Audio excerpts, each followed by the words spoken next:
I'm going to talk over real quick. Ever since the U.S. has put up the Iran deal, the relationship between the two countries has not been the best. Recently, the United States has sent, I believe it was a carrier group into the Persian Gulf ever since the increased Iran aggression has occurred. I know you're very anti-intervention. What would you do right now, as if you were president, to improve the relationship between the United States and Iran? And what do you see maybe happening between now and the election between us and Iran? Do you see maybe a possible war at all? I think it's really dangerous, the steps that this administration is taking to push us closer and closer to a war against Iran. President Trump says that's not what he wants, but in fact that is exactly what he wants. And when you look at who is surrounding him and pushing him into that war, people like John Bolton and Nikki Haley and others, we see that that is clearly their intent. As president, I would re-enter the Iran nuclear deal that Trump withdrew from. That was really the kicking off point that has escalated these tensions, not only between the United States and Iran, but with all of the other countries that were signatory to the deal, and the countries that the United States is now threatening with sanctions if they do any business with Iran at all. All of this has made both the United States, the American people, and the world less safe as Iran is reacting and saying, hey, they're going to start putting things in motion to begin their nuclear weapons program. Once again, the thing that the Iran nuclear deal sought to prevent from happening. So we've got to de-escalate these tensions and recognize that a war against Iran that this administration is pushing for would be devastating. It would be devastating for the Iranian people, the people in the region. It would be incredibly costly on our troops, on our military families, on the American people, with the money that would be spent on this war, create more instability in the region, create a worse refugee crisis across Europe, strengthen terrorist groups like ISIS and Al-Qaeda, making our country less safe, undermining our national security, what to speak of, once again, the nuclear threat that this would pose. Yeah, really quick. Yes, she's next. Okay. Hi, and thank you for being here again. As you may know, there are escalating tensions right now at the Venezuelan embassy in DC. As we speak, the U.S. Armed Forces were trying to get in and actually managed to get in and take some of the people out. Right now, we got word that there are some of the embassy protectors still there right now. What will you do as a president and a presidential candidate to help with our relationship against interventionism in Venezuela and kind of calm the tensions that are arising right now? Because the last thing we need is to get involved in another regime change war, as you constantly talk about. Yeah. I'm going to continue as a presidential candidate to speak out against the actions that leaders in our government are taking to drive the United States into this regime change effort, this regime change war, threatening the use of military force to topple the government in Venezuela. The United States needs to keep our hands off Venezuela and let the Venezuelan people determine their own future. And as president, I would continue that policy, both in countries like Venezuela and others, and end these destructive and wasteful regime change wars that have proven so costly on us, the American people, on our troops and service members and their families, and have proven to cause more problems, increase suffering, increase instability for the people in the countries where we wage these wars. In Latin America especially, we only have to look to history to see what happens when the United States comes in and tries to act as the world's police, toppling governments and leaders and dictators that they don't like.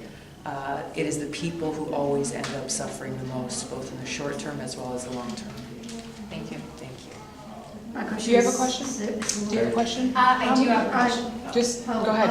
Go ahead. Well, today, as you undoubtedly know, the U.S. government, in violation of the Vienna Conventions, raided the Venezuelan embassy and making, I think, all of our embassies less safe around the world. What is your reaction to the raid?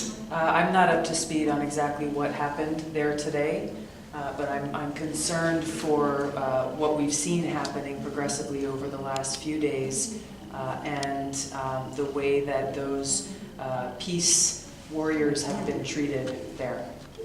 Go ahead. Well, at first, I just want to say I respect you so much. You're the only candidate I have respect for in your citizens here. I'm so Thank grateful for you. you and everything you say. I thought I was Thank going to have more time, so I'm going to go with my more challenging question. When you look at the foreign policy of the United States government and the havoc it's created under the banner of good intentions, does it make you skeptical of giving that same government sweeping power in other areas of our lives, like healthcare, education, and the economy?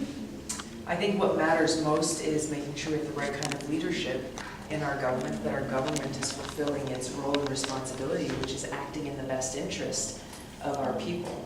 So whether you look at our national security, our foreign policy, or our domestic policy, as long as we keep that in the forefront, and we have leaders who are embodying the values of service above self, service to the American people ahead of any other interest, then we can fulfill that mission.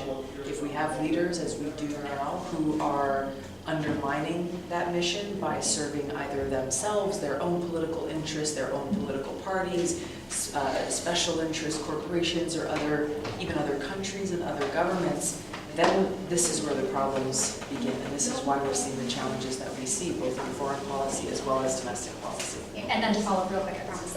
In the event that you don't win, considering the way politics has been going in this country for a very long time, are there any non-political solutions? Have some hope. Have some hope. Well, that's my question. Are there any non-political solutions that people can take in their everyday lives to challenge the empire, to challenge this giant government violent apparatus? Well, look, we've got a standing room only crowd here tonight, people who are gathering because they understand that it is only when we the people rise up to demand the kind of change that we seek to bring that puts people ahead of profits, that puts people ahead of politics. This is the only way that we make this kind of change.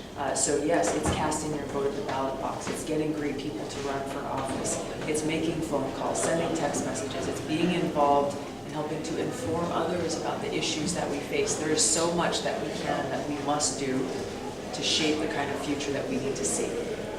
Thank you. What's your why? To be of service. To be of service. I experienced from a young age that I was most happy and most fulfilled when I was doing things for other people rather than just for myself. And so throughout my life, I've made my decisions and I'm inspired by these principles and values of putting service above self.